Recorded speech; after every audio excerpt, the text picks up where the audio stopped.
கரூர் இன்சிடென்ட்ல பாதிக்கப்பட்ட மக்களோட குடும்பத்துக்கு என்ன தேவை? என்ன பண்ணலாம்? இப்ப அவங்களோட மனநிலை எப்படி இருக்கு? அப்படின்னு அவங்கள வர வச்சு பேசுற ஒரு மனுஷன கூட சில பேர் வந்து கிண்டல் பண்ணிக்கிட்டு, அ இவரு வந்து ஆறுதல் கூட கூப்ட்டு தான் வந்து சொல்லுவாரு.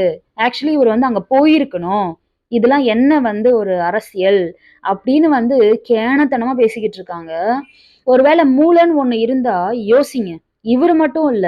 எந்த ஒரு நடிகரா இருந்தாலும், ஒரு அரசியல்வாதியா இருந்தாலும், அவங்க போறாங்க ஒரு இடத்துக்கு, அங்க கண்ட்ரோல் பண்ண முடியாத ஒரு கிரவுட் வந்து சேர்ற மாதிரி இருக்குன்னா, அவங்க இஷ்டத்துக்கு எங்கேயுமே போக முடியாது. ப்ராப்பரா பெர்மிஷன்லாம் வாங்கிக்கிட்டு தான் அவங்க போணும். ஏன்னா, இப்போ ரீசென்ட்டான அந்த மாநாட்டிலேயே யோசிக்க முடியாத அளவுக்கு என்னென்னமோ நடந்து போச்சு. பெர்மிஷன்லாம் வாங்கி போனப்பவே. ஸோ, அதுலருந்தே இவருக்கு வந்து எங்கேயுமே வெளில போறதுக்கு பெர்மிஷன் இதுவரைக்கும் கிடைக்கல. சில பேரு முட்டாள்தனமா, "இவரெல்லாம் போறதுக்கு எதுக்குங்க பெர்மிஷன்? இவரு எங்க வேணாலும் போலாமே!" போய் முதல்ல ஒரு புரோட்டோகால்னா என்ன? கண்டிஷன்ஸ் என்னன்னு போய் முதல்ல செக் பண்ணுங்க. அதுக்கப்புறம் நீங்க வந்து பிளா பிளா பண்ணலாம். சோசியல் மீடியால. இப்போ வரைக்கும் சூழ்நிலை சரியில்ல. இவருக்கும் த்ரெட் இருக்கு.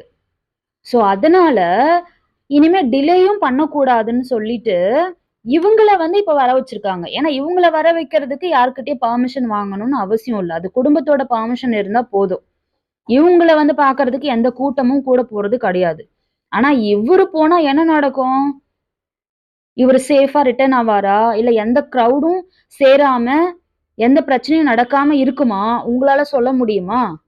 எத்தனையோ போராட்டங்கள்ல, எத்தனையோ பிரச்சனைகள்ல நேரா போய் நின்னு தான் எல்லா விஷயத்தையும் அவரு பண்ணியிருக்கிறாரு. எல்லாருக்கும் ஆறுதல் சொல்லியிருக்காரு. அப்படிப்பட்ட ஒரு மனுஷன் ஒரு அரசியலுக்கு வந்ததுக்கு அப்புறம், சும்மா ஒரு டிராமா பண்றது கூட நேர்ல போய் பார்க்க முடியாதா? ஆனா, அப்படி பண்ணாம, இப்படி வந்து நீங்கலாம் பேசுவீங்கன்னு தெரிஞ்சும் அவரு இத பண்றாருன்னா, அப்ப அதுல ஏதோ ஒண்ணு இருக்குன்னு தான அர்த்தம்.